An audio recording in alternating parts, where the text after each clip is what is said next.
Hey everybody, back with Victor, doing more talky stuff. This one's going to be a little different from the first one. I think there was, maybe arguably, there was a little bit more concrete information that you could use as kind of evidence for the argument back and forth. Whereas in this one, we're talking about a lot more of the creative process. You've probably seen at least the name, but that might not allude to exactly what we're talking about. But we're talking about the difference in writing style of DMs and even players expecting something out of their games, in the difference of kind of, I guess, to paint it in a different light, mundanity versus the weird. And the benefits and deficits of both, normalcy versus the strive for uniqueness. So in this one, just have an open mind to it. I may say some very, for lack of a better term, I might say some very concrete things like this is how it is. But that's just me slipping at the tongue. I don't actually mean that. I'm usually going to be talking from my style, and I don't want to infringe on anybody else's ideas. But just sometimes when I speak, I'm a little bit more hyperbolic than I mean to be. So just please take that with a grain of salt. But Victor, can you start us off? Certainly, certainly. Now, the reason I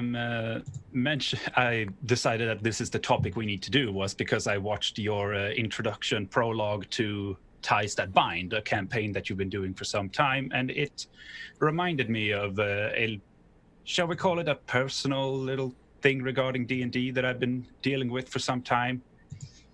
Because I've noticed, and in a lot of other games and people as well, that there is this. I've noticed in myself that I have I'm not sure if I should call it a distaste, but in like an instinctive distancing from what many would refer to as the generic, like the stuff that would be considered standard, like a goblin, like our standard idea of what a goblin, an orc, a human, an elf, and a dwarf. A so general avoidance of tropes. Yes, tropes. A sense that because something is, well, a trope or generic, or however you wish to label it, that somehow makes it worse. And I've never really thought that is the case, but I've also noticed that I instinctively have a tendency to go towards things that are more extreme and more, I guess novelty is the correct term for it, but that's also a relative term depending on your interpretation. A lot of these are, again, this whole thing's going to be very much based on interpretation, and some people may not even experience the same thing that we're talking about, but this is both of our personal experience, and I've talked to quite a few of my players, and they found the same thing. So I think it is a new-ish problem. I think I started seeing it, if I could pinpoint it, maybe roughly 8 to 10 years ago, where it started, where you basically just don't see any new players or new DMs coming into the hobby that run hobgoblins, that run goblins, that run bandits. It's always hyper planar stuff. It's always these like overwrought beings. Like people don't even like beholders anymore. It's this striving to be so unique that you tear away at the foundation of what I personally think makes D&D D&D. And that it's the combination of mundanity and weird, and it's that building. You have to create that arc that gets to the weird for it to have gravity to it.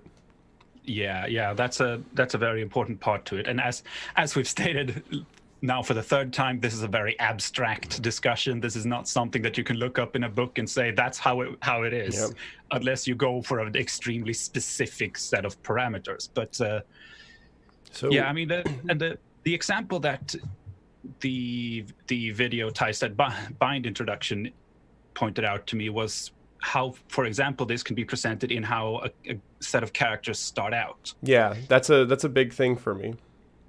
Yeah, because in that campaign, all the characters are essentially some type of villager in the same little small town. Mm-hmm. And with all the implications of relative experience and views of the world and all that might entail.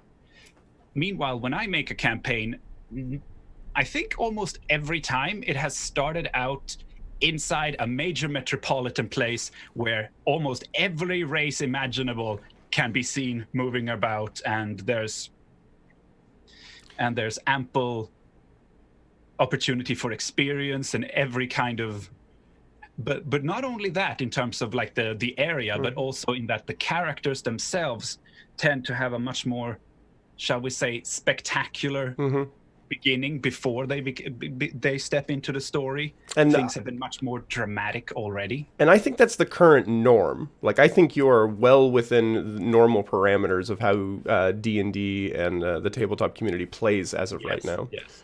And that is also why there is such, I don't know if the word resonance or dissonance or whatever is the correct word, but I've noticed how big of a gap there is between your approach and my approach. And it's not even an approach I decided on, it's like an instinctive one. And that is what makes me so intrigued by this question in general. And it came up, this conversation actually came up with this was like maybe 2 weeks ago, a player of mine. He's been a player in DM for I think about a decade now. And we just got to a point in my the Ophidian campaign, which I need to make a new video about because they've gotten some progress in. But they're fighting against hobgoblins. And my player came to me during a break while we were just standing in the kitchen drinking and eating. And he was like, man, this is crazy. I've been in the hobby for so long and I've never interacted with or used hobgoblins in any of my games. And I'm like, it's really weird. They're kind of like a staple. Like, you have to. And, that's me. That's the old guard talking. It's like, you have to use hobgoblins. It's a requirement, mostly in jest. But he's like, yeah, they just, it's one of those things that it just felt too tropey and too normal. So I've just never done it. I'm having a lot of fun with it. And I'm like, oh man, and we just got into this conversation and it got my noggin a jogging. And I was like, what's with this? And then you and I started talking about it, and here we are. So, yeah. And there's also the question of, because there's also been talk about things like high or low magic settings, and things like Eberron is by definition a more exotic, because like there's a higher level of general magic, and there's this other game that I'm. Sorry about that. No, there's good. This other game that I'm making a character for where the idea is basically that the setting has essentially been no magic. There has existed most if not almost all of the races, but magic has not been a thing until recently, and the players are among those who are the players are fantastic in that they are beings with magic and abilities, and that is what brings them to attention. And the character I'm making is a freaking warforged, and he's the first of its kind, and that's also a very interesting aspect, because there's also the question of, is the world fantastic and the characters a part of that world as on the same level, or is the world fairly mundane and the characters from the beginning fairly mundane, or is there a bigger difference in level there? Yeah. So I figured it would be useful because I do like all of those ideas for settings, and I think playing them have their spots, and especially if you like pre-made settings, I think Eberron has its place. It's not my cup of tea, but I'll give you what my theory is and why I play, because the reason why I play the way I do, or rather I run the way I do, is not just because of personal play, how I like my fantasy settings. Obviously that's a component to it, but with everything that I do, I've overthought it, and there is a rhyme and reason to it. So what I call like a small town start, there's a huge amount of boons that come with it. The first one being that as a DM, I don't have to do as much writing. If the population is about 300 to 500 people in the town, that means that they likely have less shops, they have less available to them, that you can focus on individual NPCs because each of these NPCs are a much bigger player inside this town. So you're talking about a handful of writing, whereas in like a large metropolitan area, I could spend 20 to 40 hours writing to create a city like that. In a small town, I can spend 5 to 10 hours and have a town really fleshed out and make it feel alive. On top of that, I think it's almost not ever happened that I start a campaign with having played with everybody. It's usually some new player, either new to the hobby in general, or at least new to my table that I've never played with. So that means in my homebrew world, these people are brand new to it and might even be brand new to the hobby in general. The small town allows them to play in a world with the exact same knowledge that they have. I give them a one paragraph write up, be like, this is how your town is. This is, you give me who your player or who your character is. This is how the town is. It's really easy for you to read. And they get to play a character that is kind of like what I think they refer to it as like the insert. The reader insert in novels, where it's somebody who has no idea about the world, so they need exposition handed to them. But it can be done in a way where it's not pages and pages of dialogue. It's these, 1-2 lines here and there, and they're like, oh, I'm starting to learn about this world around me. So it facilitates that. It's a double effect that everybody starts on a much smaller scale. Plus, man, campaigns die all the time. If they die in these early stages, you had not invested so much time that makes it difficult. And that is also a part of it, because I have a tendency to, when I start planning a campaign and I have my players and the essentials of their backstories, I get to weaving, and I weave a fantastic web that is inevitably gonna have their threads torn out of it the moment the campaign dies. Yeah. And that's also a significant thing. I know I mentioned took an example earlier when I discussed it with you, that I in this element of novelty and not novelty, I can't have in your introduction you had the spider creatures, and those, as far as I can tell at least, or as far as I can tell so far in the introduction, they're not related to the major plot at large. Yeah, so for anybody that is not wanting spoilers for Ties That Bind, just just plug your ears for a second, or just jump forward 20 seconds. Okay, spoiler fingers up. I'll bring them down when you're done. Yeah, there you go. Just mute us real quick, and then he'll bring them down when we're done. That's easy. So the Crypt Spiders, they're in the Creature Codex if anybody wants to run them. That's Cobalt Press's 5e stuff. And they are in no way combined with the plot whatsoever. They were just a side quest to get them moving on the adventure. So, but all right. The point I was getting to is that I find it hard to just put something in that does not connect to this big weave and web of a grandiose opus of a storyline. I have a hard time just putting a goblin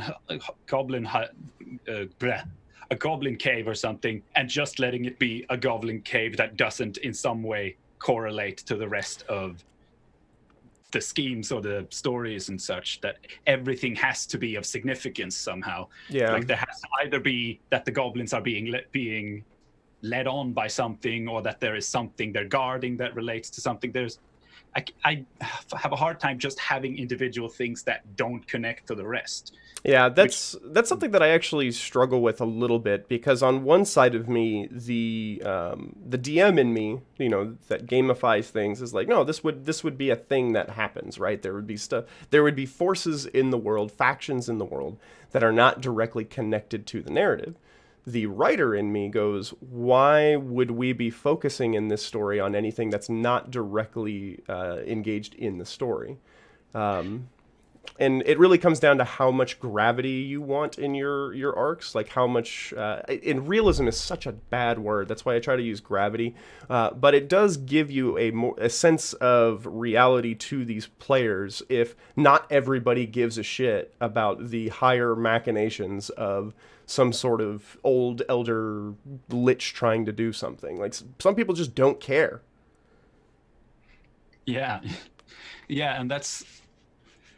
How to put this? This also correlates to the sense of, shall we call it the sense of heroism or not, that you have in a game, in a setting, in a campaign, because there's, on the one hand, there is the fact that you're playing D&D, swords and sorcery, and heroism is kind of the default expectation. At the same time, I also find myself in and I'm going to start getting wordy here, but shall we call it moral relativism? Yeah, yeah. I think we've had a couple discussions off camera about moral we have. relativism. Yeah, and I do think we're kind of going into dangerous tangential territory. I do think moral relativism and the heroism versus like just naturally aligned characters rather than like constructed alignment. I think that's a good conversation point. But unless you feel that there's a greater point that like directly attributes to mundanity versus uniqueness. Well, the point relating to it is that in a world where your characters are destined to get somewhere or for something to happen, and they have that grandiose fate, shall we say, then things aligning in ways that seem anomalous makes sense. Yeah. Because this was supposed to happen. I didn't decide that this happened, or the DM didn't, just put us on just do everything correct. It's because it's my fate. Yeah. Or it's because the gods want it, or something like that. Yeah. Meanwhile, in a lot of more campaigns and people talking, I encounter a sense of, yeah, but are the orcs really evil? Or yeah, but aren't the goblins just trying to survive? And those discussions, and yeah, that also brings a whole bunch of questions to it. Yeah, but I think we may need to make a separate video on moral relativism. Yeah, I think that's a good conversation point that we can do. Yeah. If not the next one, at some point we'll put it on a list somewhere. Yeah. I'm sure something will come up in some campaign write-up or in somebody's session where it'll spark us wanting to talk about that. But so more to what I think the core of your argument is that comes into this is that I use the argument while I'm writing all the time of, well, why wouldn't this be connected to the party or one of the characters in the party? We're writing a story about these characters, so why wouldn't this be something that directly is attributed to them? Because why would we, it's the idea of, well, why was Frodo the one who was the ring bearer? And it's like, well, we wouldn't be telling this story if he wasn't, right? And so like that's kind of the same argument, but I'm using it in favor of doing the exact opposite of what I've been talking about, right? And doing things that are directly attributed to it. And I think it's a balancing act. I think the scales need to always be balanced in regards to things that feel destined and things that don't feel destined, because I think that's where that juice of player agency comes from. That if you have both, they don't feel... I think that's the true discussion of Railroad versus Sandbox, is how many times does it feel like it was placed in front of them, or how many times did it feel like they had a choice? And again, feel. It doesn't matter at what actually happened behind the screen. But again, tangential. We'll try to get away from that one. Yeah, there are so many potential entire episodes in this discussion, and we'll probably get to some of them eventually. Yep. But so another point that I think is super important about the mundanity and the tropes, because I actually think there are two more things that are like very important about it. But the next one is that I briefly talked about it. It is the growth to the weird. I believe that for a really compelling narrative that has a lot of player buy-in, you need to create a firm foundation of what is normal in your setting. And that normal has to be something that your players can grasp onto. The problem that I have with Eberron is that it takes a lot of time and research to grasp what is normal in that setting. I've never felt like I have a full knowledge of what's normal in Eberron. So for me, I have a significant lack of buy-in in that setting. It just kind of feels loosey-goosey all the time to me. Whereas in, obviously unbiased, my setting, I feel like I have a lot of gravity. And I feel like normalcy is easy to grasp within 3 sessions of any of my campaigns. You kind of understand what is expected of the world, of NPCs, and of magic. It's you can get a hold of it. And then once players have that grasp, that is when you subvert expectations in a meaningful way. Whoa, they're able to do this magic? We didn't think that was possible. And that's what's pulling people in. Whoa, that creature is here. this area is not, there's dangerous creatures, but something that dangerous, that's insane. That can't happen. And that's where you're building tension, because you're creating rules and then breaking them, and then your players think in their head, well, there's been rhyme and reason for everything so far, so there has to be rhyme and reason for why this is broken. Let's solve this mystery of why these rules are being broken. And that's meanwhile, in the first episode, in the first session of a campaign I ran, it ended with the party encountering a Medusa and an ancient silver dragon in a relationship. And again, I want to just really lay it on thick on this one. I'm not really in for like being apologetic up front, but like there's nothing wrong with that play style. But I can tell you consequences that could potentially arise for that play style. That you might have players that are a little bit more Looney Tunes about stuff. There's going to be a lot more waviness around the edges about what's possible, and you're going to probably get a little bit more of a jokey kind of campaign where everybody's throwing out jokes, because there's not gravity to hold on to, and a lot less player buy-in, which a lot of people love campaigns where it's about dick jokes and rolling dice, and there's nothing wrong with that. Yeah, and I will say that I did present the whole scenario as fairly serious, but it was a significant escalation of weird or unusual or change of expectations and normalcy. Yeah. And as we stated last episode, it's more important to figure out what works for you and your party than it is to try and find some sort of universal truth. We're here to bounce ideas for you to find what works for you. Yep. And so no need for too much debate. But there's also an important point I think is related to this and this development, and that it is the sense of delayed gratification. Now, before anyone in the chat starts talking about it, the Stanford marshmallow experiment has been debunked. We don't need to bring that up. And that's something even I'm blind on. We won't go into it. I'll Google it afterwards, but at least we have it out there.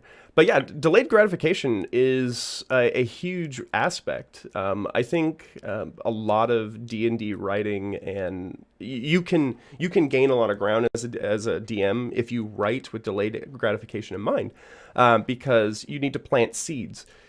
You have to think more, because it's done in sessions and you have weeks and week breaks, maybe 2-week breaks for some groups, or maybe even more. You have to think almost like a serialization writer on television, that you need to make sure that there are something that your players are going to want to come back to and that they've bought into, because you need to keep them hooked. They will lose interest. It happens. Like, campaigns die because of lack of interest. That's better. Let there be light. But what do you think about that? No, that is very important, and the problem I personally feel with it is shall we say, the sense of escalation, because, as mentioned, in that one campaign, I had it end on that scenario, that situation, and that was the first session.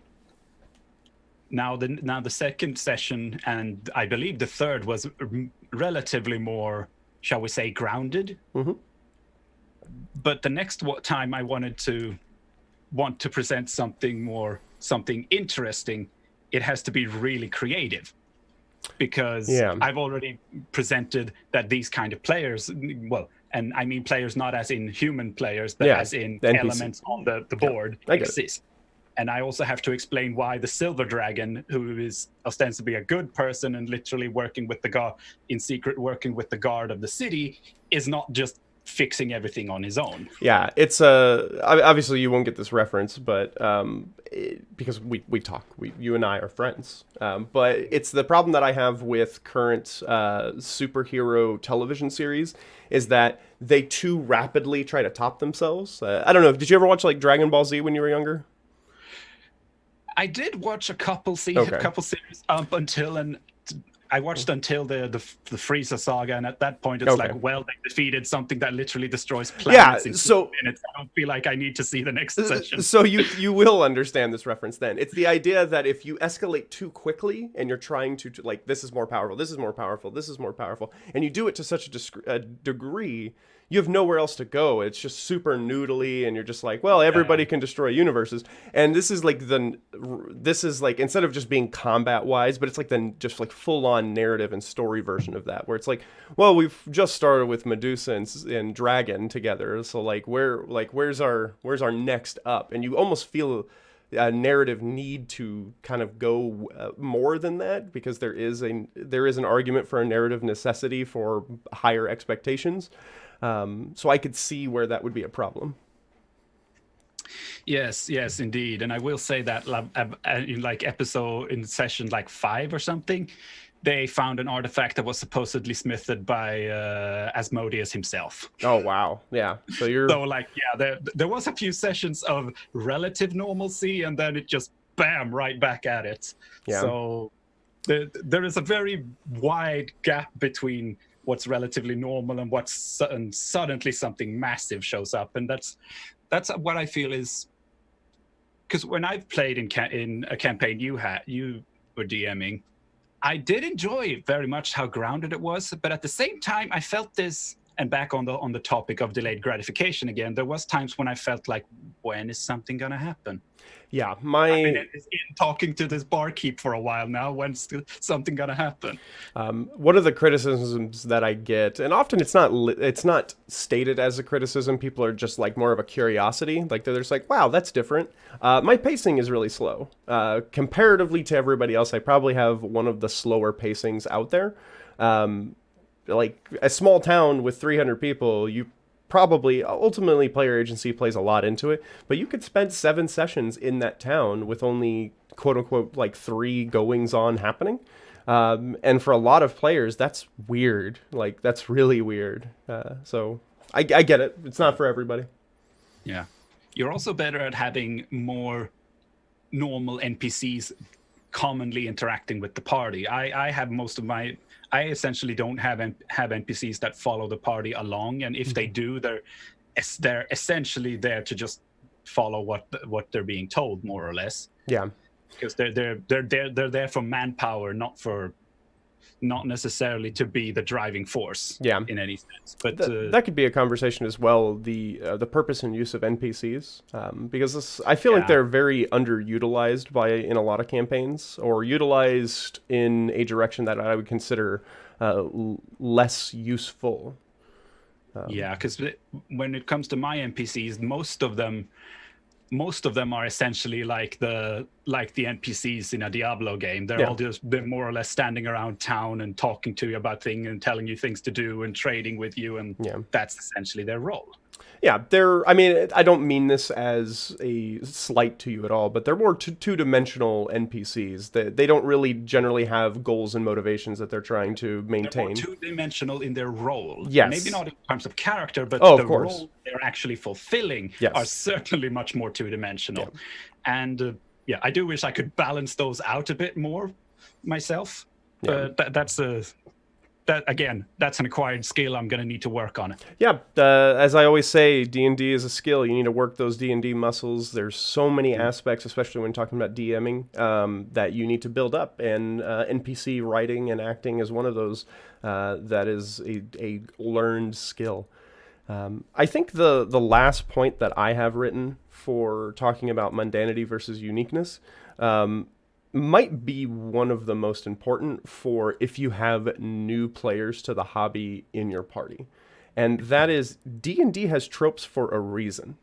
There is a reason for these iconic stories and these iconic creatures and these when you think D&D, when you say D&D, this is what immediately pops into people's heads. And especially with new players, I think it's so important to actually give them that satisfaction of like, oh, I'm playing D&D. One of the best compliments I think I ever get, and I've gotten it quite a few times from actually experienced DMs and players, is that, wow, I feel like I'm playing D&D for the first time. Which to me, I'm like, I did it. Like we did it. We did the D&D, everybody. Pack up. It's time to go home.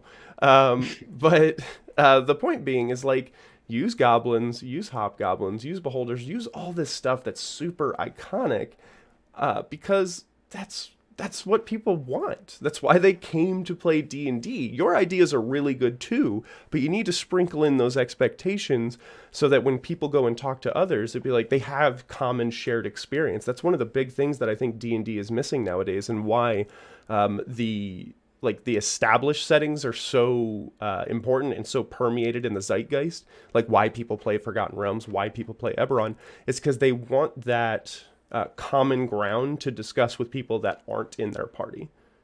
Yeah, and that. Sorry. Okay. There. And again, we talk about how it's important to figure out what works for you, but something that I think is most important is to examine your own position. That's what I was able to start doing in relation to your campaigns, for example, that I could start seeing, okay, I tend to do things very, very differently in these ways, but what does that mean? Mm-hmm. And is it what I want to achieve? Is that what I want to work towards? And there is this automatic association between the word trope or generic with bad or boring. And those aren't necessarily true. It became a trope for a reason. Yeah, and trope and generic doesn't mean bad, but you can't present these things in bad or good ways. Mm-hmm. And if they are, something exotic presented in a bad way is also going to be bad, even if it's something generic presented in a bad way. Yep. The only difference is that one of them is something you maybe didn't expect as much. Yeah. That can feel like a crutch depending on how you're dealing with it. Yeah. Not saying it is, but it can be. Yeah. It's a tool to use. So these ideas of these mundane creatures or ideas, it's a tool to be used. So a less defendable position for me is like very much a bias that I have, and I understand that. And a lot of people are like, oh well, that a lot of people don't bite off on it as much as some of these other ideas that I put it for, is that the way I do magic items, I'm very reserved when it comes to giving magic items. A party is probably only going to have about 3 magic items if they're lucky, and by lucky I mean they actually go and find areas that have those magic items, because a lot of my magic items I don't put on the main track of the storyline. They have to venture off to all these other side avenues to find these magic items. And they often just don't go or don't realize it. But like I really love +1 weapons. I love, and that's the thing. I have, to me, in my campaigns, a +1 item is basically, I didn't like the thing you offered. Is there something else? Yeah. So I keep making. I seem to always get the feeling that I want to make something new specifically for this character, but I don't examine why I feel the need to always make something new rather than using this entire book of various items that already exist. Well, so when I do a +1 weapon, it's a little different than I think what a lot of people do, is that I actually go in and I create a history to this item. In my world, magic items can no longer be forged. The ability to create them has been long lost to the annals of time. And so all of these magic items that you find, to include +1 weapons, have a history to them and might even be known depending on like what region you're in. So they all have names, so the sword Lumen is known to people, and the fact that it actually lights up and has a glow to it. I have so many, but for some reason I'm blanking on them. But a sword that whispers every time it's swung, and all this kinds of, and they all have names and history to them. And to me, that's the cool part, is that you're touching a piece of history, and it's powerful. Yeah, and that is fundamentally one of them is just a sword with the light spell cast on it permanently. But the fact that it has a history, something can from a fundamental mechanical position be very generic, but is there depth to it? Is there depth around it? Is there something more than just it's a +1 sword? Yeah, and what I've found is that like I basically don't give any backstory on these weapons unless characters try to figure it out. I basically just give them the elven runes that the name is, and then translate it to common for them. I give them the elvish name, and I give them the common name because most of my magic items are elven in nature in my world. And so I'll say like, yeah, this one is known as Blaze, and there you go. And they might actually go and do research on it or talk to older races and things like that and be like, do you know anything about Blaze? Or they might find somebody that knows about that weapon. And when they see it, they're like, oh, you found Blaze. And then tell them a little bit about it. And to me, I've noticed that players really, really engage with that, especially if it's drip fed. Like you only give them about 20 seconds of information every 10 sessions. They're like, wow, like this is something in the world. Like this is an artifact. And the whole time we're talking about like a +1, +2 weapon. Yeah, and meanwhile I'm making custom things that are sentient but doesn't want to talk too much and is judgmental. And I make the same things, and I make them for specific players and stuff like that. But it's usually again much further down the line because I got more almost a plateau of escalation. Yeah. Meanwhile, mine is a bunch of peaks and valleys. Yeah. Well, is there any other points that you'd like to add before we go to like a conclusion? Well, there's also the question of character create. We talked about like character origins, but there's also the questions of things like races and all that. But we may need to put that in a separate video specifically about character creation. Race. I think, man, it on one hand I think it's a big topic, but on the other hand, let's do this. I'll put up what the way I look at it. And then if you decide it's like, yeah, this is probably something I want to cut into more, we'll do it on another episode, and we'll just tease it out. All right. So my idea behind it is that when you're talking about races other than human, inherently, and let's use the term species just in this instance, because I think it's a lot easier to get into the mind if we use the term species. Race is kind of an anathema term. Especially in American culture, the word race has a very different meaning. Like here in Sweden, if I use the word race, people do. In the US, people would think I'm a racist. Yeah. Because that's the only ones that use the term as far as we're concerned, unless you're literally speaking of dogs. Yeah. So and in that case, breed is the right word. Yeah. So talking about species, the way that I see it, and I think is for my personal way of looking at it, is much more engaging for the game, is that each species has its own biology, and the way that it interacts with the world and its own culture is so dramatically different from the way humans see and interact with the world.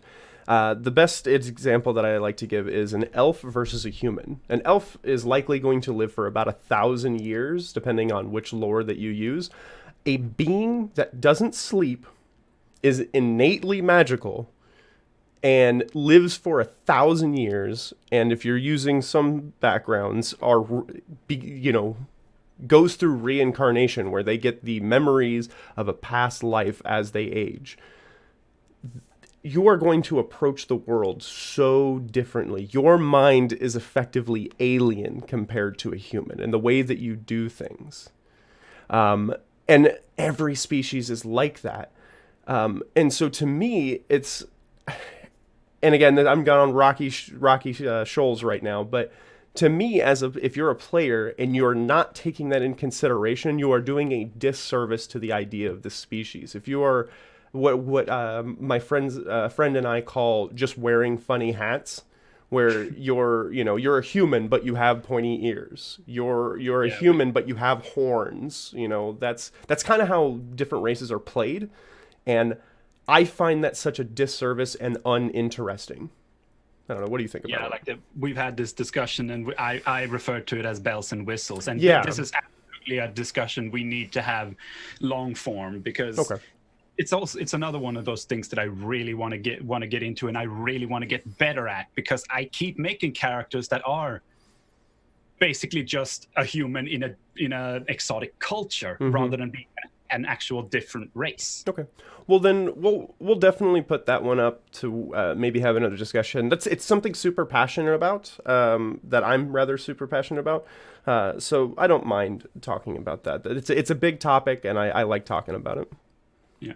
So hey, if the people watching, if there's one of these topics that we mentioned that we should do a video about, say which one you'd prefer or what you think is the most important points to bring up on the subject, and feel free to use those comments for something other than blind vitriol as they usually are. Well, so far because of the not small, always. because of the small subscriber base here, everybody is. We're still in that like vestigial stage where everybody's like super into it and super. Yeah. Like, I'm referring to the generic perception of the you- interwebs. comments rather than necessarily our specific ones. No, Should I say yours? Whatever, we'll figure it out. Yeah, I just hit 100 subscribers yesterday, so I'm not gonna do anything big or anything like that. But I do. Hey, remember the milestones. Yeah, no, I do appreciate it, and I think anybody that hangs out, especially at the end of this video, it's kind of why I put it in the end of the video, in an end of a long video, because you're the people who last this long. You're the real people that are after my heart, and who I'm glad that we can share these times together with. So thank you. Yeah, exactly. Thank you so much for hanging out with us. And I just hope that there's more content that we can keep giving and that you guys are enjoying it. If at any time this isn't something that you enjoy, let me know. This is just me and my friends hanging out and just discussing things on the internet. And then we all figured that you would get a lot of enjoyment out of it. And if you're not getting any enjoyment out of it, why are we doing it anymore? Let's figure it out together. This is our YouTube. You know, the Badger's Den, Complacent Badger, all this stuff. This is ours together. So we'll make it better. Yeah, and I have a better microphone now, so hopefully I don't sound like a random puppy on Xbox Live. If you hear squeaking, that's my chair. I am planning to replace that one as well, so things are looking up. Yes, we are getting better every day. We have the technology. But for the full conclusion of this conversation, we'll kind of just rehash a little bit. Don't take anything that we're saying here as that you're doing it wrong. Take these as ideas that you either take into consideration and make your game better, or reinforce the idea that you don't like what we're talking about and make your position better in what you're playing, because now you understand it more. You understand why you like it and can build on why you like your high fantasy, your very high peaked situations that you have in your narrative. Again, nothing wrong with them, but thinking about them, that will ultimately make you better as a DM and a player. And that's really all we're here for, right? Is to make everybody better at what they're doing, raise those DMing muscles and those player muscles. Yeah. It's not am I doing things right? It's am I doing the things the way I want to? Have I examined to know that I'm actually doing what I want and achieving the goals I want to strive for? Couldn't have said it better myself. But I appreciate everybody here. Thank you again, Viktor. I'm very excited for the next one already. So Same here. We'll see you guys later. Bye.